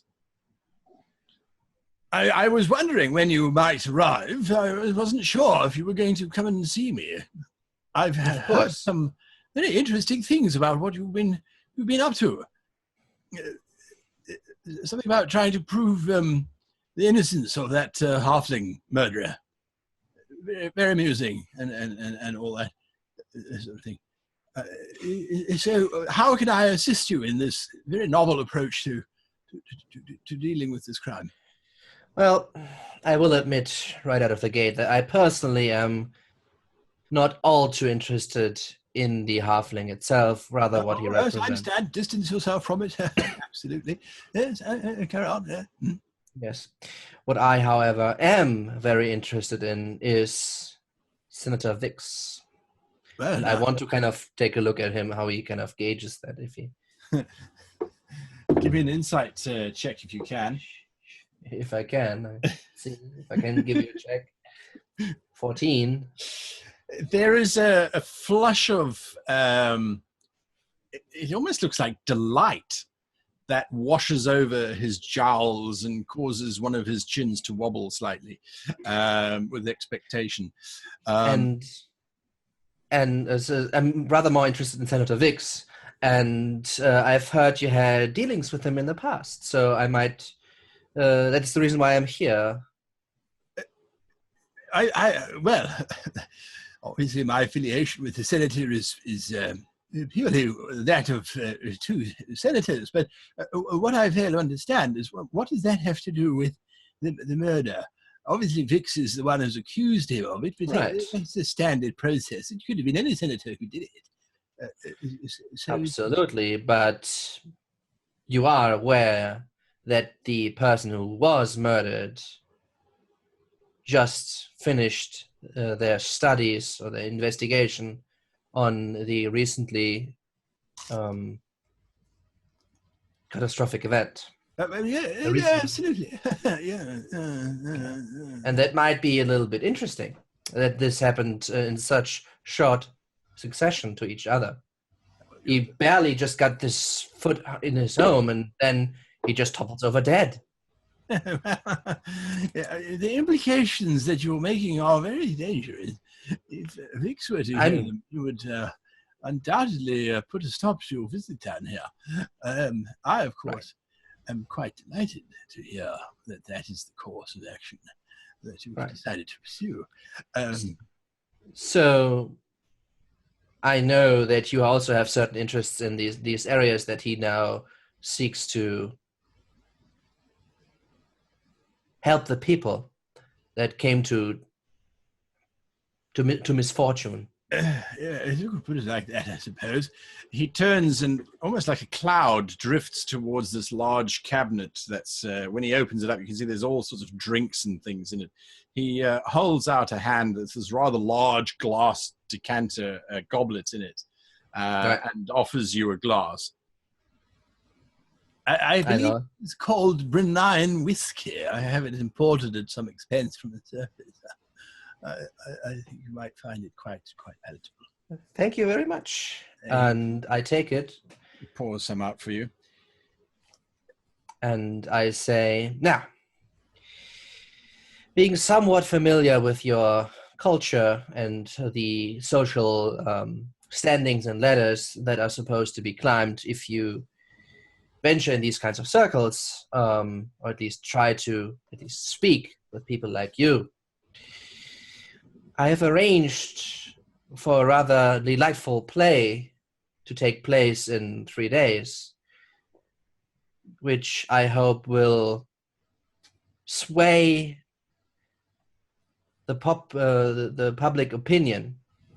Now, here might be something that you are not aware of, and before I give you this information, I feel like obligated to tell you why I'm here in the first place. Because of your differences in the past, I assumed that we could find common ground and that we could work together for a time in this circumstance. In information, in words, in whatever doesn't negatively impact each of our positions. The information that you might not be completely aware of, maybe you are, I'm unsure, but that's the reason why I'm here, is that Vyx had dealings with Senator Vyx recently. I know all about that little meeting. I can tell you information. Did you also know that she asked me personally to not interfere with the dealings of the halfling and Vyx personally? I wouldn't have put it above Vistasius to try and do that sort of thing. I think that you and I could become very close friends. I have it on good authority that you haven't been very accommodating of Senator Vyx in your investigations. As a matter of fact, I have learned that there is a great many things that are afoot that seem to undermine, and I use that term quite specifically, dear Senator Vyx, and it would bring me a great amount of pleasure, a significant amount of pleasure actually, to see Senator Vyx destroyed in the Senate floor. So let us drink a toast then to an alliance of, as you put it, words in the mutual goal of perhaps ensuring that the House of Vyx is but a footnote in history. And he raises his glass. There's a clang as the decanters resonate out. Wait, give me a sec. And Saket, you have the chance of, well, this thing is hawking up another ball. The white substance is now quite set. So your hands from your elbows are free to operate. But aside from that, and your head is free at the moment, of course, as well, but it's already going as it's trying to bring up another one of this bile. And I don't hear Jarek at this stage. Somewhere way off in the distance, you hear someone shouting Saket. In Sajet. In Sajeti. Saket! Well, if I hear that, I'm gonna try and scream back, like, I'm stuck! That's what you scream, all right? You scream that. That seems to infuriate the creature in front of you even more. And that's that. You can do more. You still have your action if you like. I do, but I can't get off the ground. Is that no? right? It's this stuff has completely encased you. Okay, let's try. Well, we can just try, right? Chromatic orb to the rescue. No. What are you trying to do? Chromatic orb. You do have disadvantage to do this, I'm afraid. Oh, yeah, well, that went well. I still have to use my first one. So 14 on the attack. Right. That hits it. Ooh. 8 damage, another 8 damage. And which kind of damage? I'm just trying to think. I think fire. Let's go with It's always fire. good, right? That's the old trusted. The old Just related to everything. fire. Burn it, burn it, burn it. Burn it, All bad. Make it stop moving. All right, so you say 5 points of damage? 8. 8 points of damage. Right.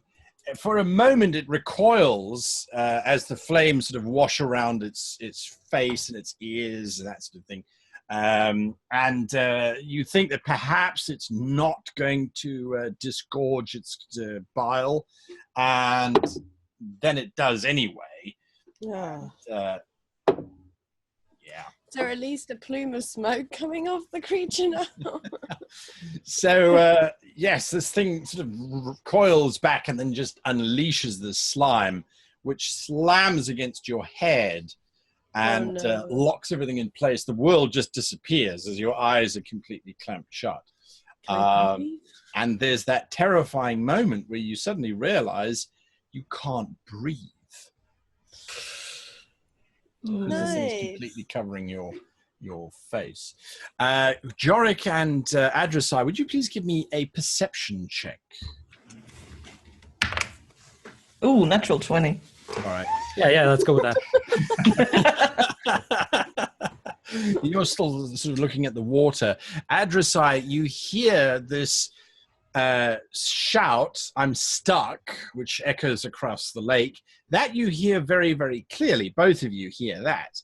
But what you then hear is this, it sounds like your mother used to sound in the early morning, just before she would go to work, followed by this short, sharp sort of cry from Saket, which is then suddenly cut off. Well, she's in there and she's definitely in trouble. We need to get there now.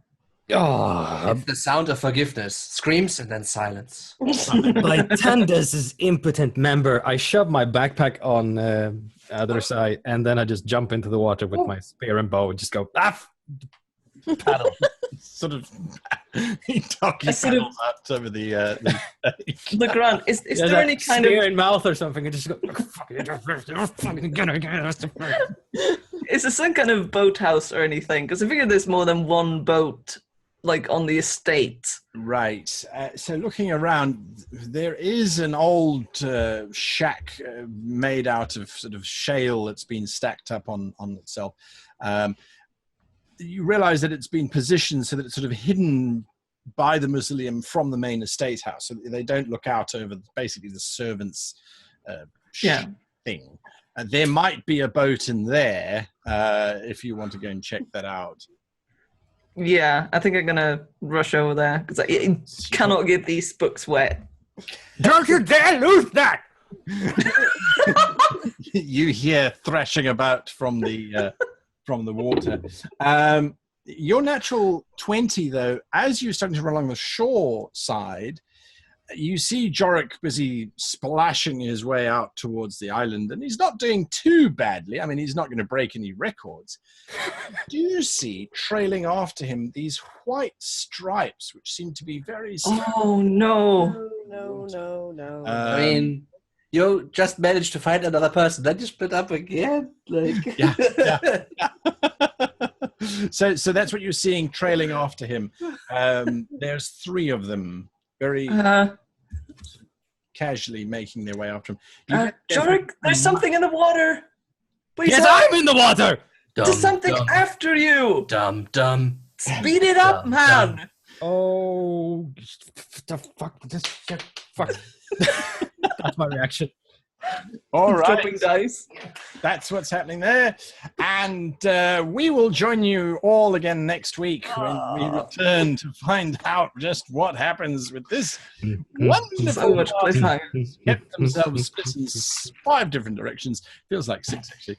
But get themselves all nicely split up as they slowly maneuver their way through some very interesting spaces. Now, if you happen to be interested in mysteries and you've watched this far, in our review section, I'm going to be talking to the guys about how they're trying to solve this mystery. And you're going to see that they've come up with something rather ingenious. So stay with us for that. If not, however, thanks for watching, and we'll see you again next week. Right, so moving straight into this exciting thing, Jorik, can you bring up on screen what you've done, and we'll make it full screen if we need to. But can you bring it up on screen? So that, dear viewer, well, actually, Jorik or anybody, what is that diagram? Well, basically, as I was starting to go over all of my notes and also the notes of my fellow players, I needed to visualize what actually happened and how certain people and events related to each other. And I might point out that this is something that I made before this session, so this would now change a lot. But it's basically just a mind map that I made of the relations between events, areas, and people, just to see if I could see any patterns or anything, and just kind of visualize our notes. Right, and the rest of you have sort of been working off. You've had a look at this, and I know Jonna and Sophie, you've kind of got a copy that you've sort of been looking at. So the different colours, what do they indicate? They're really just for separating things. The key event is the yellow. That is kind of the murder of Senator Tolriarius. That's what everything is circling about. And then the red are, of course, the accused and the victim. The other colors are really just to separate things from each other, like their importance, or if they're like with Judzidari Tolriarius, for instance, she's not really a senator, so she's not blue. And she's under Senator Tolriarius, so she needed another color. So it's really just to separate things in sort of a way that they relate to each other, like the senators are all blue, etc., etc. I didn't think much about it. It was mostly just get my thoughts down on paper in and do you image. Okay, you can take it off screen so we can see you again. But has this helped you guys? Do you think? I mean, has it sort of given you a sense of direction or purpose? I'm not sure if the viewers see a direction at the moment. Well, not really. It helped me to visualize what's going on, and it helped me to realize that we don't really know a lot. Yeah. We have a lot of rumors. We have a lot of people involved. We have a couple of events, but we really don't have much facts. Right. So if this was like something related to my work, a real investigation, I would have a ton of interrogations to hold and a ton of leads to follow up. We don't really have that time right now in the session, but that's what it helped me realize, just how little we really know. Right. And that's a bit terrifying. I mean, after looking at that one, whenever it was, like a couple of days ago that you put it up, and I went out and I had a walk outside, and I had a couple of realizations, I think, from that, because I'd like seeing all of the names and all of the events sort of tied together like that and in the same page. Because easily when I do my notes, they're very sort of scribbly, and there's pages and pages of them. And then it's hard to connect them. Yeah, it's easy to connect things and think about, well, what does this person mean for that person, and how do these two people, do these know each other? What does this person know about that person? And then I'm starting to realize things. And I'm not sure if I should say now in a sort of, if it becomes a sort of meta thing, but I have. What do you say, Guy? I have. It's sort of a beginning of a theory. I just want to add before we go on that there is also a text document that goes with the mind map with a list of all the people and items that are involved, listed by relative power, their motives, their motivations, their connections, la la la la. So we have a lot of documentation going on.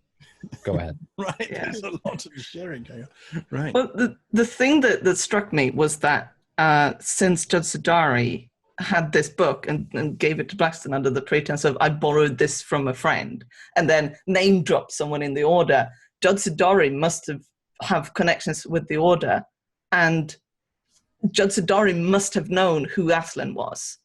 Judzidari must have like known who he was and why he was there, and that Athlen was there to speak with her rather than anything. And then he was called into the room of the murdered senator, who must have she went like the daughter went to, hey, you found this thing, I have someone you need to speak to about this. So like whatever the senator found at the earthquake site must have been something that was very important for the order to know about, which means that the more I'm thinking about this, the more I want to go to the earthquake site. But just having this realization that Judzidari must have known. Right. Right. Even if I can't 100% say that because we don't have any facts to actually back it up, it's just one of the things that I'm convinced about. Right. Interesting. And Saket, what are your thoughts apart from crypt breaking and grave robbing? There was motive behind the crypt breaking. Was there? Was there? She was looking for the body because she figured something was buried with it, but. There was something buried with it. There was something buried with it, but not quite what she was expecting. Yes, death. Yeah. Right. You can check name plaques to see grave you're trying to open. Next time, maybe that would be a better idea. Translate first. then undo the coffin? Oh, hindsight is 2020. That's it. Yeah, well, Say, yes. I was like, oh, it's nailed. Oh, it's like it's nutted down, basically with a nut or something like this, right? And like, you don't do this with just dead people. No, there's something in there. She's like, I'm doing something. It's like, whoa, that must be very interesting. I have to say, Simon, I think you face-palmed about 30 times. You were almost face-palming every minute. That decision was being made by other people. I have to say, it was almost like my how can I say it? It was like a meter of just how bad it was getting by how many times your hand hit your forehead. So I take it then that you're not necessarily in agreement with the approach that's been taken by the other characters. But even having said that, Blaxton is on a completely different angle to everybody else. By the looks of things. I mean, I think he and Con are playing a different game here. But they have our blessing to do it, because we did speak about this in the group. Right. We agreed that Blaxton should really follow that line, both as a player and as a character, because it's a perfect line and it fits his character very well. It does. We're kind of just trying to find, anything to fibble with. So this is perfect. This fits our characters perfectly. Right. So Blaxton, what's the plan? Is there a plan? Is it going to be a big reveal on the opening night as the curtains roll up? Well, first of all, is there anything else you want to say? Continue, Sophie, because I kind of... Oh, where you... Okay, because that was a little bit short. I don't mind. I'm all good. Okay. I'm relaxed. It was hurting. It hurt very much. No, as a player, honestly, it's interesting. I wouldn't say that I appreciated it, because it undid a lot of work that I tried to do. Possibly. So in that case, but I don't necessarily have a problem with it. Blaxton, on the other hand, if this comes out, how all three of them behaved, will be very unhappy with each one of them, because... What did I do? What did you do? Loudly. Oh, yes. And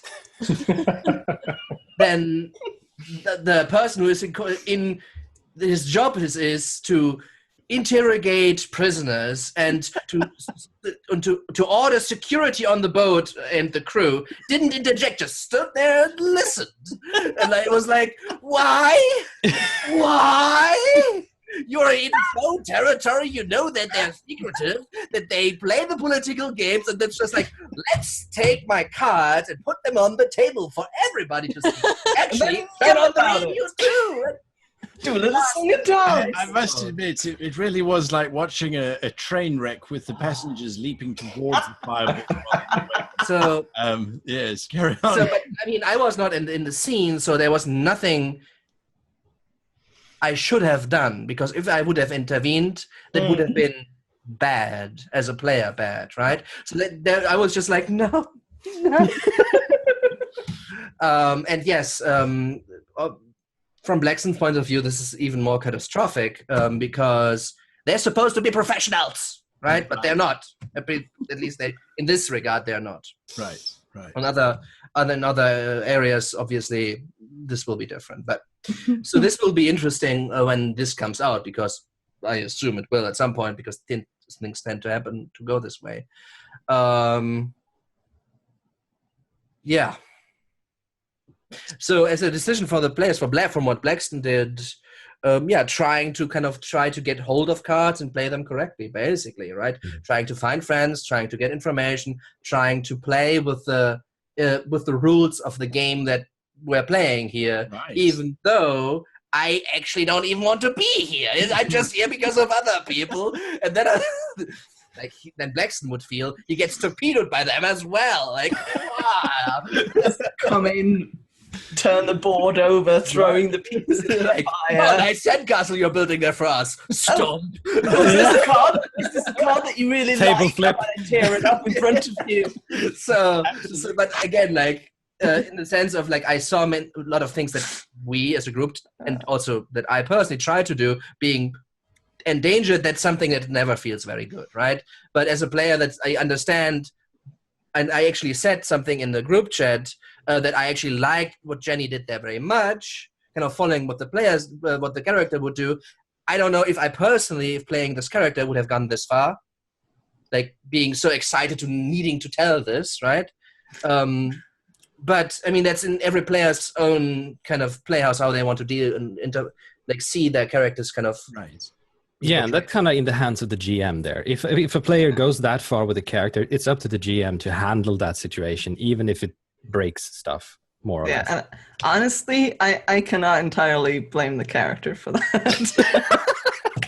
I was just seeing like the waterfall coming very quickly. I was like, no, stop, left, right, whatever. So just moving along, Con, you glad to be back? In time to be stabbed. Yeah.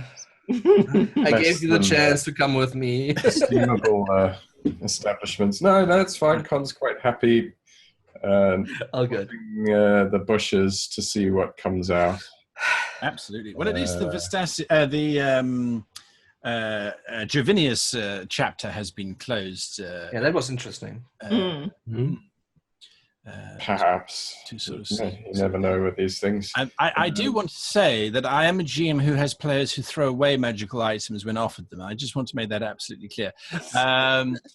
Yes, and I actually took the item from another player to put it back.